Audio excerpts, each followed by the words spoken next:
Hello, everyone. I am Soda, and I am here with Brandon from Artistic Odysseys to talk a little bit about starting your art business. And Brandon, do you want to talk a little bit about yourself and your company?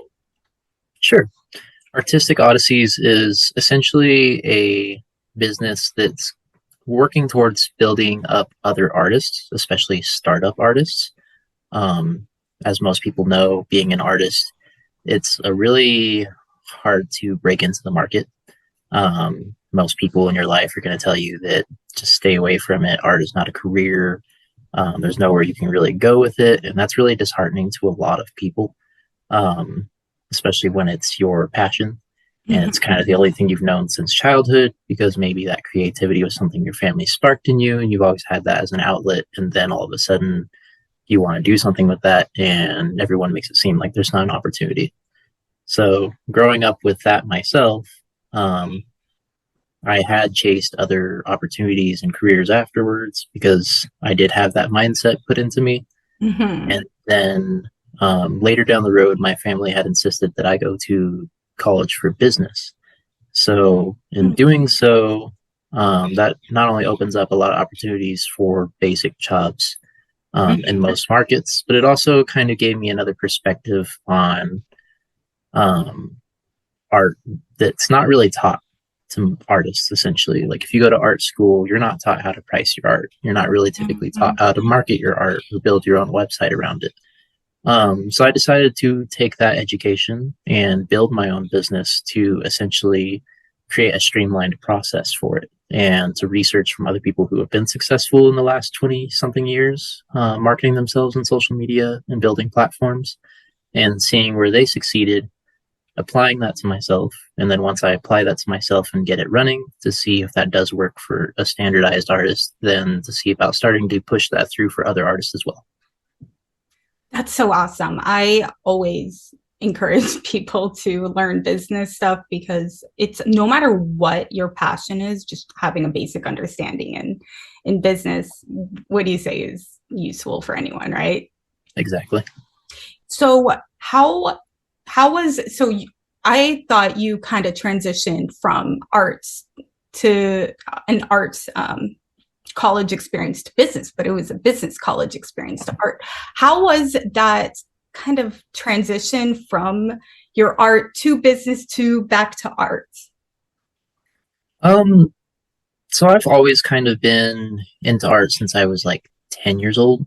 Okay. Um, I've been really into it for a while, and it's actually been interesting to see the growth and change in the way my mind works in that department. Because as a kid, I really was like scatterbrained and like I liked doing art, but I didn't like trying to make a finished professional product. It is very much like near the end of the project, I was burnt out and I wanted to be working on like 10 other things. Um, but as I got older and I got more into it and I wanted to get better, but I didn't really have the time because I was doing other things, including like educating and studying and everything. Um, I'd also say like a part of my own mental health at the time when I was younger versus now. Um, I was just in different headspaces. And so nowadays when I work on art, it actually bothers me if I have art that I haven't finished. So like I'm very much driven to get to that final product and make it look as nice as possible and maybe reach that finishing point.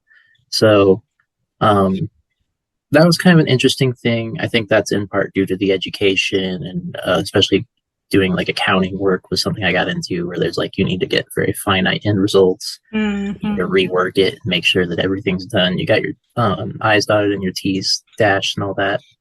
Um, so I think that education and dealing with other artists that I had met that were in the school that I was at and taking my last final art class at the end when I graduated kind of helped give me some perspective that I am good enough to actually do finished artwork and be proud of what I make, Yeah. and that there is something to pursue here.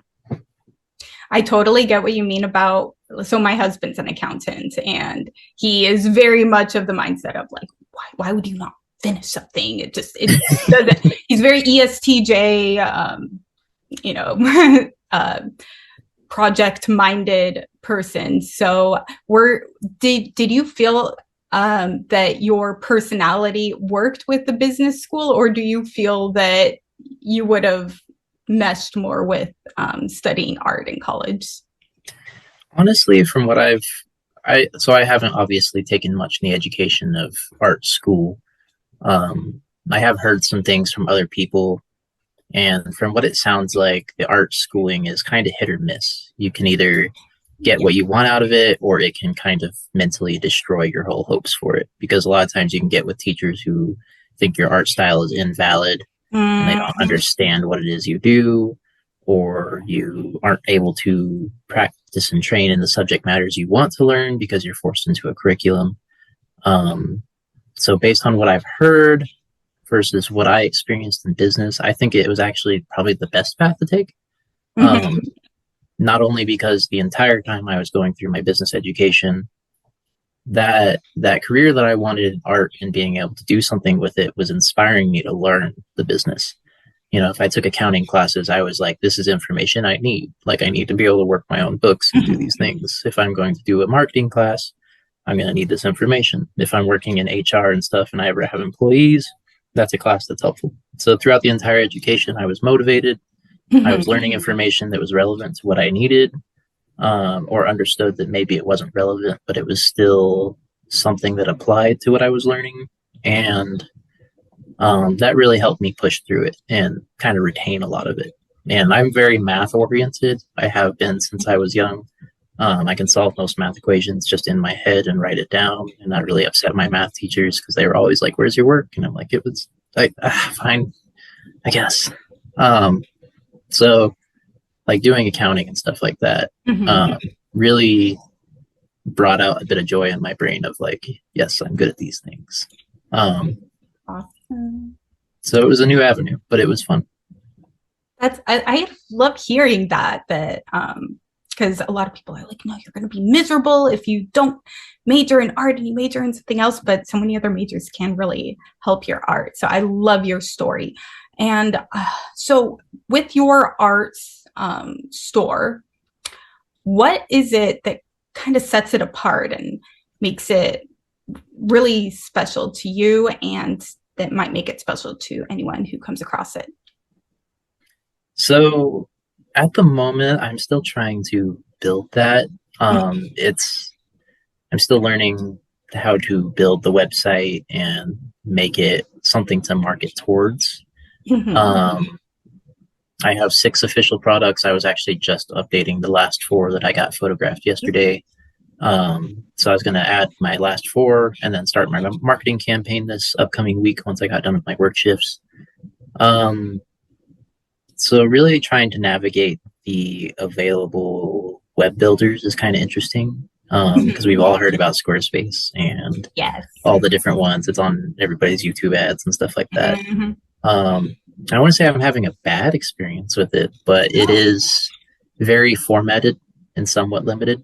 Mm-hmm. Um, and coming from the one part of my education that's web designing was coding via the Adobe Suites programs. Yes. So my brain has like been partially trained to work in the background and do all the structuring things with coding, and then I hop into Mm-hmm. Squarespace and none of that exists, and it's like, oh, okay, so never mind that.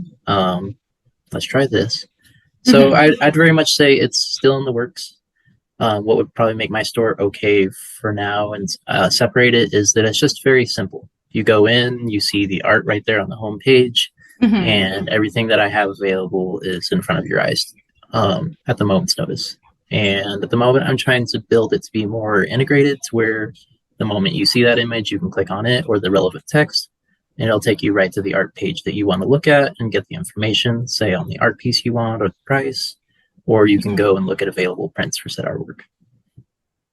Okay, I like talking. One of the reasons I really wanted to talk with you specifically is that because you are in the beginning of your journey, a lot of people like further into their journey, they kind of forget what it's like to be in that beginning process. So that's why I like jumped on the opportunity to meet with you because yeah, you're still working on really setting yourself apart and figuring out what you're doing, and that's normal, right, for your business. So what when it comes to being very business minded, it's easy to really think about market. How do you balance that wanting to create what will actually sell with what you really want to create and what speaks from your soul?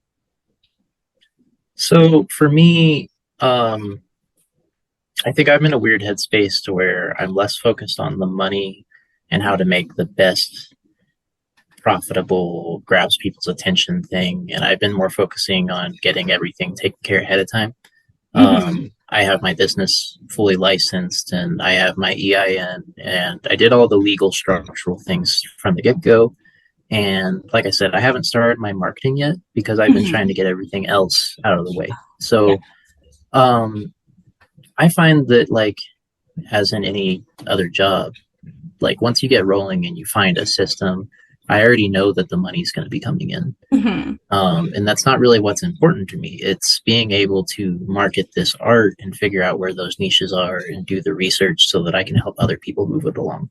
So, to answer your question, I guess that's where it is right now is trying to learn from those who are currently in the industry, see Mm-hmm. where their successes are, and see how I can apply that. Um, and that's what I'm going to be focusing on. So I'm really kind of doing a lot of background work before I even start to make that push to like reach an audience right now. That makes sense. And, no matter how much you kind of prep for something, there's always these things that come up that you're like, I, I wasn't, because there's no way to really train for every little thing, but, being as prepared as you can helps. So, are there any things that have happened so far that have been really unexpected in your life when it comes to your business? I think I've been pretty well prepared. I've talked to over 20 different business owners to Mhm. see what their suggestions are on tackling what first and stuff like that. So I haven't run into too many issues. I would say the only thing, if someone was trying to get into starting their own business, is to understand um, you do want to have a little patience, and it is going to cost a bit of money up front, and you can definitely save money.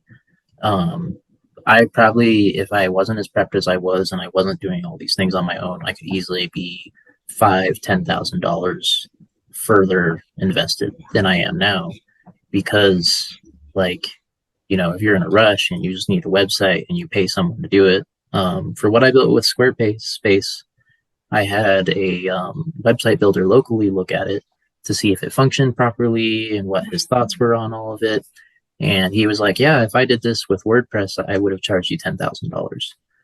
And so that alone, just to get a website up and running and to do so quickly, would have been a huge cost that I really couldn't have even afforded at the time. Um, and then when you're talking about like marketing and all that, you can quickly jump to the first thing you see and be like, "Oh, I'm going to try that." And you can quickly jump into like 10 different social medias because there's like 20, 30 out there now, and try to like balance yourself between all of it. But at the end of the day, you're just going to be sitting there on your phone or your laptop, just trying to figure out what to post and how to maximize the hashtags and all the different algorithms and systems. So I think, yeah, I already knew it was going to be kind of a slog with how much I'm going to have to do on my own.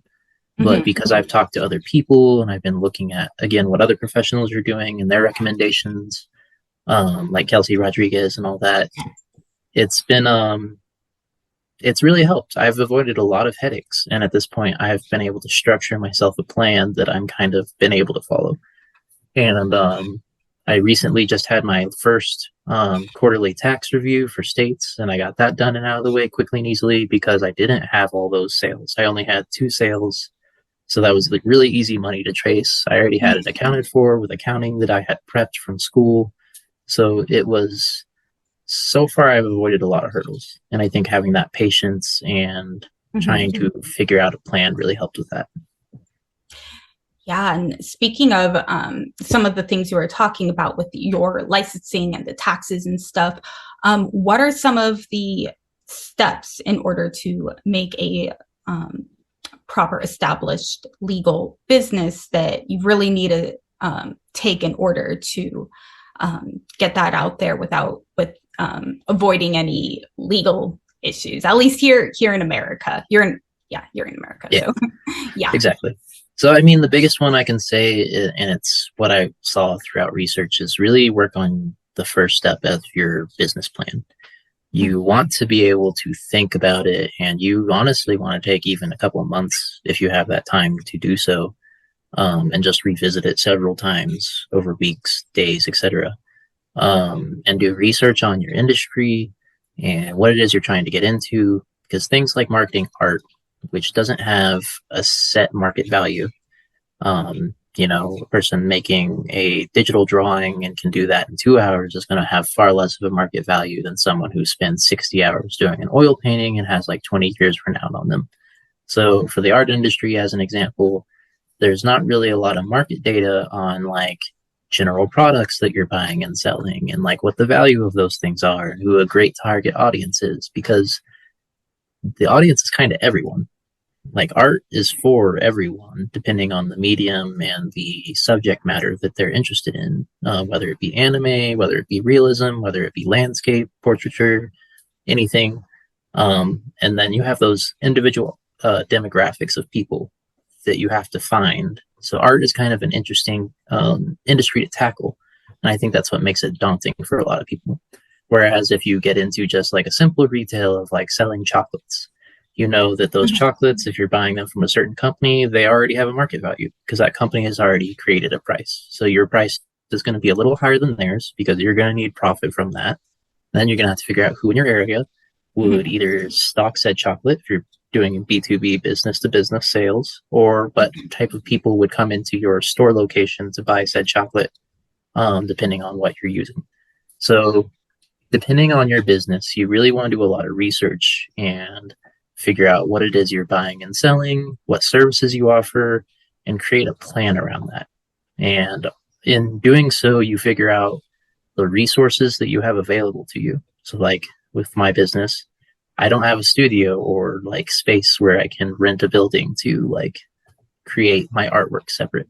So I have my own household as part of my business, and it's an online retail. So I can do that without having a physical space.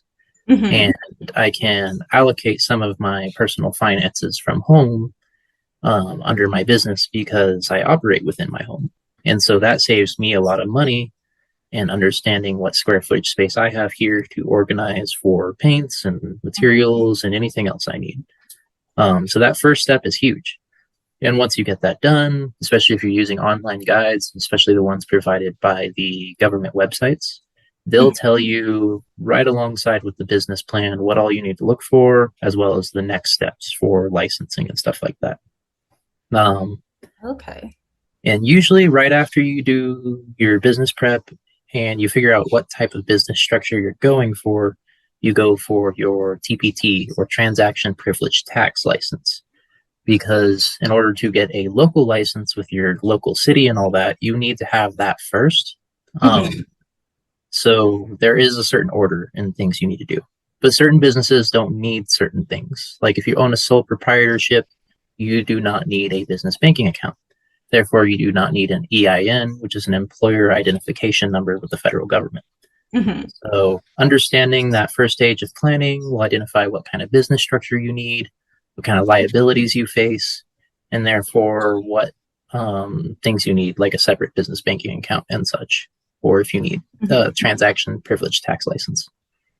Yeah, because I hear, because I kind of come from the author community, and there's a lot of back and forth of whether you need your LLC and all of that kind of stuff. What are the risks of being sued, and the best way to register your business? So yeah, I guess it really does depend on your situation, and probably be a good idea to maybe talk with a professional if that's something that you're able to have the ability to do.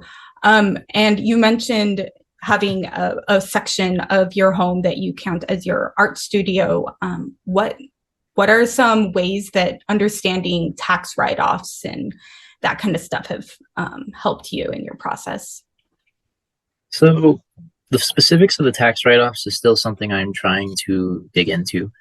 Um, I do know that the IRS is going to want a certain number of like how much electricity I'm using, how Mhm. much square footage, and all that. So I've been taking notes on things like that, and I still don't have the final details on how to actually implement that into the taxes.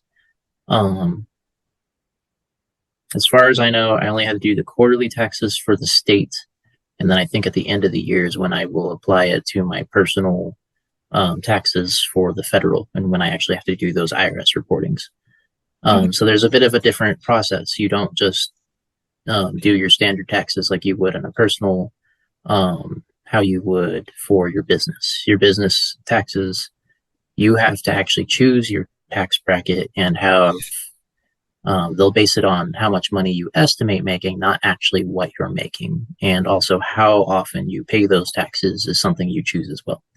So I did quarterly to make it simple so that as the business is running, I can kind of compile shorter reports, but also not have it due like at every end of the month and make it to where I'm constantly doing accounting work. Um, that's what was recommended to me when I had a talk with a professional. It was an SBA, or I guess SBDC agent through the local community college. It is a program they had that was mixed with the SBA, Small Business Administration, through the federal government. Um, so usually most communities, at least from what I've seen and heard, will have some type of SBA representative nearby, Okay. due to the local legislation and e-commerce laws of each individual municipal government. So whatever city you're in should have a contact with the SBA, and they'll have a lot of programs, whether it's to just have someone to talk to you, or whether you can sign up for a mentorship with a successful business operator in your area who's retired and wants to volunteer for that service. Okay. They will also have available loans and other things. I think some, I'm trying to think of the word, not a loan, but like a free money. I don't know why it's Like a not. grant or something? Yes, thank you. Yes. They will have business grants for people and stuff like that that you can apply for that are Okay. have been sourced by the federal government or your local municipal government. So there's a Mhm. lot of options if you look into it. And a lot of, from what I've seen in the government side of reporting taxes and businesses, they want you to get it right. They want you to do research. They would rather you come in with a business plan and bother them 20 times within a month to ask them all the questions so that you're prepared to operate your business and do what you need to do. And so, doing the accounting thing is one of those things that I need to meet with an actual accountant. Mhm. The SBA person will literally tell you, like, I'm only here for a broad idea of things, and then they'll kind of try to point you to the people in the community that they have developed contacts with. So Mhm. when I finished my last steps for forming my business, my SBA representative gave me a list of like 5 different accountants that I could contact and try to do finishing steps for setting up a process, whether it be on my own or just getting advice. Okay. Yeah, I didn't know all those things were available. So, if anyone is listening who, they maybe they don't think that they're able to get that kind of help, just I definitely recommend checking some of those services out. Now, And they're completely free. As a side yeah. note, SBA is free. They're federally funded. So if you have it available, whether it's at a local community college or a municipality, Mhm. they will give you that resource, and there's no harm if you can't make meetings and stuff. It's just you want to be respectful, talk to them like a normal individual, Mhm. and they're there to help 100% of the way. No money, anything like that. It's just scheduling time. That's so cool. Um, so what are your plans with really building your audience? Are you planning on utilizing mostly social media or going to maybe art galleries, or what kind of strategy are you planning on using for having a relationship with your potential clients? So I'm kind of gonna do I want to say mm, either 20/80 or 30/70%. Uh, 20-30% on physical, like interacting with people and trying to have a physical location to display art and getting some engagement. But most of it's going to be on online because there's a much larger audience online. And most of us nowadays, when we're looking for something, we know that we can just hop on our mobile devices and instantly look for that thing. It's a Mm-hmm. lot easier to take your personal device, whether it's a laptop or a phone, and to search for it than it is to actually go hunting out in the community and look for it. And nowadays, like one of the reasons I didn't start a gallery business model was because it's kind of rough to get into a gallery. There's a lot to it between having your art um, evaluated and seeing if they even like your art to begin with, to the actual once you get juried in. There's always these contracts you have to formulate, and you have to pay for the space that you're getting. And for the example of my local area, I've looked into three of the galleries here, and I'm not sure if they're in a union or such, but they operate very similarly in that um, one, they're going to jury your art. Two, you're looking to pay about $100 to $150 per square foot. So if you're looking for like a wall space to hang four pieces, that's going to cost you like $600 a month. And then on top of that, they want you to volunteer time, which if you work a full time job and you also have all this time you're having to set aside for doing your art, it's not really feasible. So with that all combined, it kind of makes it really hard to do because you're from the get go of starting it, you're paying a lot of money to be in a gallery setting. And you don't really have that necessity. You're not going to get a guarantee that anybody's going to buy your art because galleries upcharge really high, like 400 to 1,000% of your own price. So what I may sell for 2,000 or 200, they may sell from anywhere to 600 to 2,000. So people might look at that artwork, go in, be like, "That's beautiful, but man, that's expensive," and they just walk out and they enjoy the experience, but they don't purchase the artwork. And so it's great for the gallery because your artwork's in there and they have that representation of you and all that. And they can market a wide diversity of projects, but you're paying for the space rather than them. So you're eating all the cost, you're eating up all this time, and whether it actually does anything for you is up in the air. Um, so it just doesn't seem viable to me. Um, I am looking to maybe try to host my artwork in some coffee shops and other things. That seems to, based on my research and what I've experienced in my community, to be a valid option. Mm-hmm. They're usually very low key and down to earth areas where they're like very willing to just put mostly anything up on the wall as long as it's like safe for work kind of stuff. Oh, okay. So I'm looking into maybe doing that. And usually they don't charge you anything. Usually they're just like, make it to where we can hang it without damaging our walls. And then It's they'll like host it's it up for free like a art month. for them. Yeah. So So like, they get something nice that's decor wise for them. And then it's a talking point, keeps people in the business a little bit longer. And you get a free place to hang up your art and do all that. so last question. What is the biggest piece of advice that you would give to someone who is wanting to start their own business selling their paintings, some of the pros, cons, and maybe some encouragements? So I would just, at least from what I've seen, definitely take your time with it. If you rush into it, it can be a big blunder because there are a lot of issues with legalities. Um, I think I may have dived in a little too fast with setting up my business structure because it does cost a bit of extra money. But I did that to avoid some headache along the way. So I spent a little bit more money, but I wanted to be able to have that EIN bank or EIN code so that I could get a business banking account and separate my assets from my personal. Um, that being said, it's worked out really well, but it took a long time. I opened my business up in, I think, April 9th is the official start date that the government recognizes. And I haven't even started my marketing as of the end of July here.